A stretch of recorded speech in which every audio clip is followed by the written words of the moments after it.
രാമചന്ദ്രാഭിഷേകം ശ്രീരാമചന്ദ്രാഭിഷേകം സീതയാ സഹിത രാമചന്ദ്ര രഘുവീരരാജ്യാഭിഷേകം ശ്രീനീലകണ്ഠാഭിഷേകം ആഞ്ജനേയ പരിസേവ്യൻ ധീരഭരതാഭിപൂജ്യൻ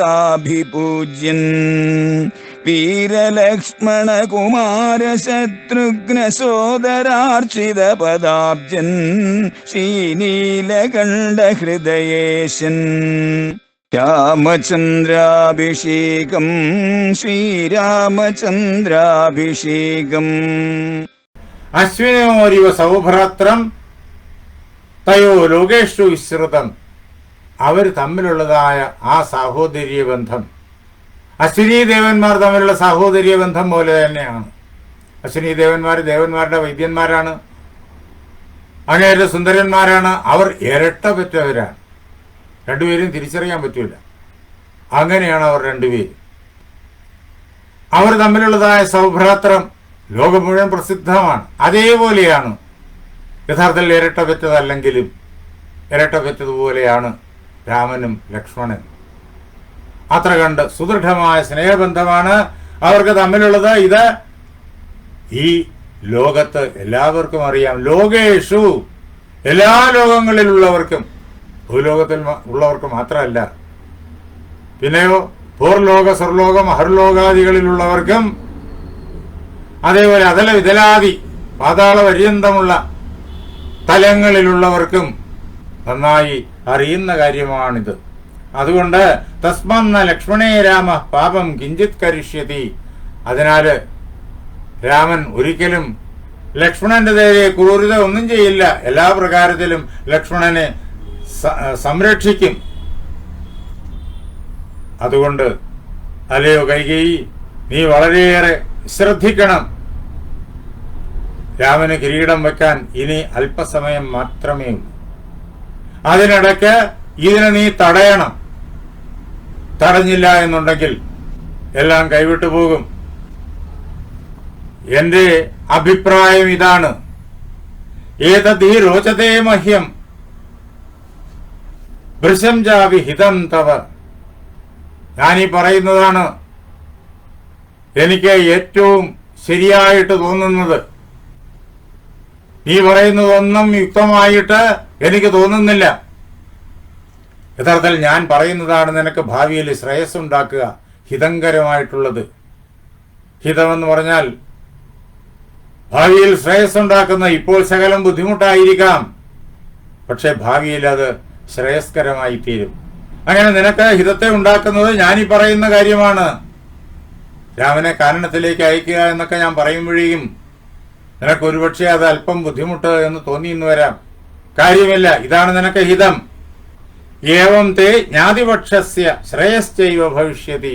നിന്റെ ബന്ധുക്കളായിട്ടുള്ളവർക്ക്, കേകയത്തുള്ളവർക്കും കേകയത്ത് നിന്ന് നിന്നോടൊപ്പം ഇവിടെ ഈ അയോധ്യയിലേക്ക് വന്ന ആളുകൾക്കും ഇതിലൂടെയാണ്, ഭരതനെ യുവരാജാവാക്കുന്നതിലൂടെയാണ് ശ്രേയസ്സുണ്ടാവുന്നത്. ഇത്ര പറഞ്ഞിട്ടും കൈകേയിയുടെ മനസ്സ് അങ്ങ് വഴങ്ങുന്നില്ല. അവിടെയും ബ്രഹ്മാസ്ത്രം എടുത്ത് പ്രയോഗിച്ചു മന്ധര.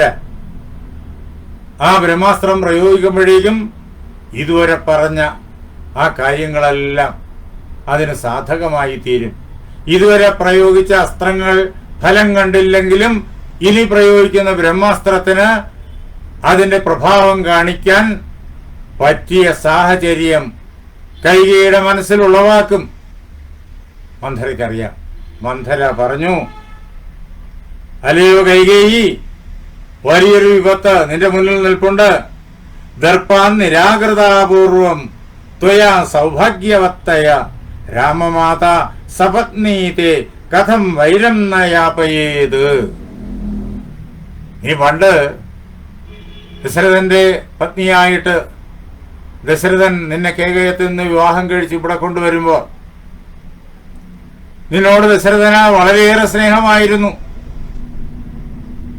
ആ സ്നേഹത്തിന്റെ ആധിക്യത്താല് നീ വളരെയേറെ അഹങ്കരിച്ചുവെന്ന് പരിചയക്കുറവും ഉണ്ടല്ലോ. ഒരു കുടുംബം എങ്ങനെയാണ് ഭരിച്ചു കൊണ്ടുപോകേണ്ടത് എന്നുള്ള കാര്യത്തിൽ പരിചയക്കുറവുണ്ട്. കേകയത്തായിരുന്നപ്പോഴേക്കും മകള് മാത്രമായിരുന്നു. കുടുംബം ഭരിക്കാൻ ഉത്തരവാദിത്വമുള്ള കുടുംബിനിയല്ല, പുത്രിയാണ്. അച്ഛനമ്മമാര് പുത്രിയെ അങ്ങേയറ്റം സ്നേഹത്തോടുകൂടി ലാളിച്ച് വളർത്തും. അപ്പൊ ചുമതലകളൊന്നുമില്ല. പക്ഷെ അവിടെ നിന്നിട്ട് ഭർതൃഗൃഹത്തിലേക്ക് വരുമ്പോ സാഹചര്യങ്ങൾ ആകെ മാറുകയാണ്. അവിടെ കുടുംബിനിയാണ് ആ കുടുംബത്തിന്റെ കാര്യങ്ങളെല്ലാം നോക്കി നടത്തേണ്ട, ഭരണസാരഥ്യം വഹിക്കേണ്ടവളാണ്. ആ ഒരു പദവിയിലേക്ക് നീ വരുമ്പോ ഇവിടെ രണ്ടുപേരുണ്ട് നേരത്തെ തന്നെ കുടുംബിനിമാരായിട്ട്. കൗസല്യയുമുണ്ട്, സുമിത്രയുമുണ്ട്. പക്ഷേ നിനക്കറിയാം, ദശരഥന് ഏറെ പ്രിയം നിന്നോടാണ്. നിന്റെ സൗന്ദര്യത്തിന്റെ ആധിക്യം ദശരഥനെ അങ്ങേറ്റം വശീകരിച്ചു കഴിഞ്ഞിരിക്കുന്നു. അപ്പോ ദശരഥൻ നിന്നിൽ ചൊരിയുന്ന ആ സ്നേഹത്താല് നീ അങ്ങേറ്റം ഗർവിഷ്ഠയായി തീർന്നു. അപ്പോ നീ നിന്റെ സൗഭാഗ്യത്തിൽ മതിച്ചിട്ട് നീ രാമമാതാവായിരിക്കുന്ന, അന്ന് രാമനൊന്നും ജനിച്ചിട്ടില്ല, ഇപ്പൊ രാമമാതാവായിരിക്കുന്ന കൗസല്യെ അന്ന് നീ വേദനിപ്പിച്ചു, നീ നിന്ദിച്ചു. രാമൻ രാജാവായി കഴിയുമ്പോ രാമന്റെ അമ്മയായിരിക്കുന്ന കൗസല്യയാണ് രാജമാതാവ്.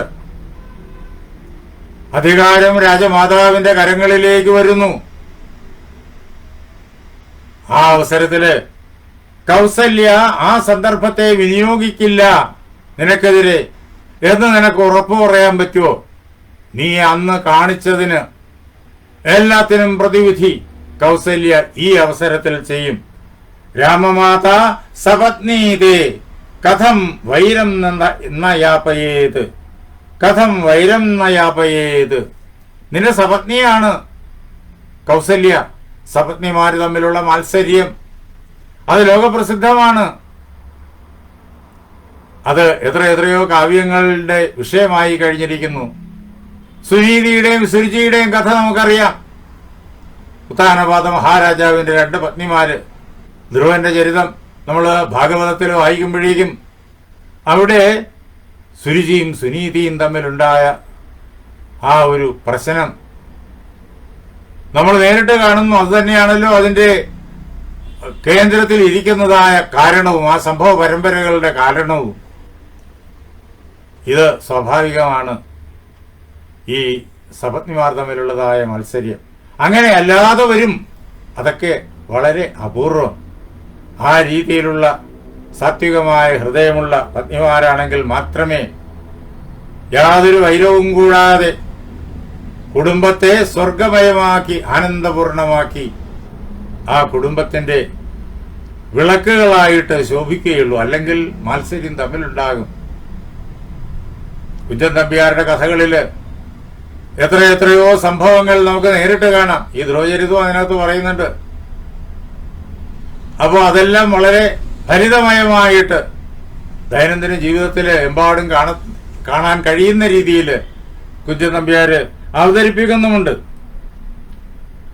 ഇവിടെ മന്ധര കൈകയോട് പറയാണ്, അന്ന് നീ കാണിച്ചതിനൊക്കെ കൗസല്യ ഇപ്പോൾ പ്രതികാരം ചെയ്യില്ല എന്ന് നിനക്ക് ഉറപ്പുണ്ടോ? ഇതാണ് ആ ബ്രഹ്മാസ്ത്രം. അത് ചോദിച്ചു. അത് കേട്ടപ്പോഴേക്കും കൈകേയി ഞെട്ടി. സ്വാഭാവികമായിട്ടും അത് നടക്കും, അത് സംഭവിക്കും. പിന്നെ ഒരു വിചിന്തനം കൈകയുടെ മനസ്സിലുണ്ടായില്ല. നേരത്തെ കൈകയുടെ മനസ്സില് കൗസല്യയോട് താൻ കാണിച്ച അന്നത്തെ ആ അവജ്ഞാദികൾ അത് നിറഞ്ഞു നിൽപ്പുണ്ട്. അത് തെറ്റായിരുന്നു എന്നുള്ള ബോധവുമുണ്ട്. എന്ന് മാത്രമല്ല, ഇങ്ങനെ ദുഃഖിതയായി തീർന്നയാള് അവസരം കിട്ടുമ്പോൾ തിരിഞ്ഞാക്രമിക്കും എന്നുള്ളതായ ഒരു വിചാരവും ഉണ്ടായിരുന്നിരിക്കാം. ആ വിചാരങ്ങൾ, അത്തരം വിചാരങ്ങൾ ഒരുപക്ഷെ അങ്ങേയറ്റം ദുർബലമായിട്ട് ഉള്ളിന്റെ ഉള്ളിൽ കിടക്കുന്ന വിചാരങ്ങളെ കരുത്തുറ്റതാക്കി പർവ്വതാകാരകമായിട്ട് വളർത്തിയെടുക്കാൻ മന്ധരയുടെ ഇത്രയും നേരത്തെ സംഭാഷണം പ്രയോജനപ്പെട്ടു. അതാണ് വളരെ ബുദ്ധിപൂർവകമായിട്ടാണ് മന്ധര സംസാരിക്കുന്നത്. അതിലൂടെ മന്ധര ഒരു നല്ലൊരു അവസ്ഥയിലേക്ക്, കൈകേയിയുടെ മനസ്സിനെ പാപത്തിലേക്ക് തള്ളിയിടാൻ പറ്റിയ അവസ്ഥയിലേക്ക് കൊണ്ടുവരികയാണ്. അത് ഫലിച്ചു. നേരത്തെയുള്ള വാക്കുകളുടെ ബലത്തിൽ ഇത് ഫലിച്ചു. അതുകൊണ്ട് ഇത് കേട്ട് കഴിഞ്ഞപ്പോഴേക്കും കൈകേയിയുടെ മനസ്സിൽ അതുവരെ ഉണ്ടായിരുന്ന ആ ഒരു സന്തുലിതമായ പ്രതികരണം, എന്തിനേയും സന്തുലിത ബുദ്ധിയോടുകൂടിയിട്ട് വിചിന്തനം ചെയ്ത് വിലയിരുത്താൻ ഉള്ളതായ മാനസികാവസ്ഥ, അത് ഒരു നിമിഷം നഷ്ടപ്പെട്ടു. വളരെ പെട്ടെന്ന് നഷ്ടപ്പെട്ടു കഴിഞ്ഞപ്പോൾ കൈകേയിയുടെ മനസ്സിൽ ക്രോധം വളർന്നു, ഭയവും വളർന്നു. ഏവമുക്ത്വ തു കൈകേയി ക്രോധേന ജ്വലിതാനന. ഇങ്ങനെ മന്ധര പറഞ്ഞു കഴിഞ്ഞപ്പോ കൈകേയിയുടെ മനസ്സിലെ ക്രോധം വളർന്നു. അവളുടെ മുഖത്ത് ആ ക്രോധം ക്രോധം കൊണ്ട് ജ്വലിക്കുന്നതായി തോന്നും. ആ മുഖം കണ്ടു കഴിഞ്ഞാല് ദീർഘമുഷ്ണം വിനിശ്വസ്യ മന്ധരാം ഇതമബ്രവീത്. സുദീർഘമായിട്ട് അവൾ നിശ്വസിച്ചു. ക്രോധം മൂലം ആ നിശ്വാസത്തിന് വർദ്ധിച്ചതായ ചൂടുണ്ടായിരുന്നു. അതാണ് ഉഷ്ണം. ചൂടുള്ളതായ ദീർഘനിശ്വാസം വിട്ടുകൊണ്ട് പഴയ കാര്യങ്ങളെല്ലാം ഓർത്തു, ആ വിരോധങ്ങളെല്ലാം ഓർത്തു. അതിന്റെ പ്രതികാരത്തിനുള്ളതായ സന്ദർഭം ഇതാ വരുന്നു എന്നോർത്ത് ഭയന്നു. ഇതെല്ലാം കൊണ്ട് സുദീർഘമായി നിശ്വസിച്ചുകൊണ്ട് മന്ധരയോട് ഇങ്ങനെ പറഞ്ഞു, അദ്യരാമം ഇതക്ഷിപ്രം വനം പ്രസ്താപയാമ്യഹം. ഞാൻ ഉടനെ തന്നെ രാമനെ കാട്ടിലേക്ക് അയക്കുന്നുണ്ട്. രാമനെ കാനനത്തിലേക്ക് അയക്കണം. ഭരതനെ യുവരാജാവായിട്ട് അഭിഷേകം ചെയ്യണം എന്ന ആശയം കൈകേയിയുടെ ഹൃദയത്തില് ആദ്യമേ പ്രതിഷ്ഠിച്ചു വെച്ചത് മന്ധരയാണ്. വളരെയേറെ കാര്യങ്ങൾ മന്ധര പറയുന്നുണ്ട്. അതെല്ലാം വിട്ട് അവിടുന്നും ഇവിടുന്നും ചില ഭാഗങ്ങൾ മാത്രമേ പറഞ്ഞുള്ളൂ.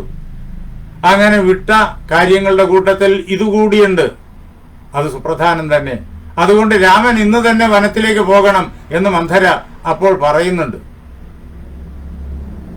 അത് ഇതാ കൈകേയി തീരുമാനമായിട്ട് പ്രഖ്യാപിക്കുകയാണ് മന്ധരയുടെ ആ ഉപദേശത്തെ. അദ്യരാമം ഇതക്ഷിപ്രം വനം പ്രസ്താപയാമ്യഹം. ഞാൻ രാമനെ വനത്തിലേക്ക് പറഞ്ഞയക്കുന്നുണ്ട്. ഇന്ന് തന്നെ, ഇപ്പൊ തന്നെ, അഭിഷേകത്തിന് മുമ്പ് തന്നെ. തെല്ലുപോലും ഇനി വയ്യ. എന്നിട്ട് യുവരാജ്യേന ഭരതം ക്ഷിപ്രം അദ്യ അഭിഷേകയെ. ഭരതനെ യുവരാജ്യ പദവി നൽകി അഭിഷേകം ഉടനെ തന്നെ കഴിക്കുന്നുമുണ്ട്. കൈകേയി തന്റെ ദൃഢനിശ്ചയം ഉടനെ മന്ധരയോട് പറഞ്ഞു. കൗസല്യ പ്രതികാരം ചെയ്യും എന്ന മന്ധരയുടെ ഏഷണി അത് കൃത്യമായി കൈകേയിയുടെ ഹൃദയത്തില് മുറിവേൽപ്പിച്ചു. അത് ഫലിച്ചു.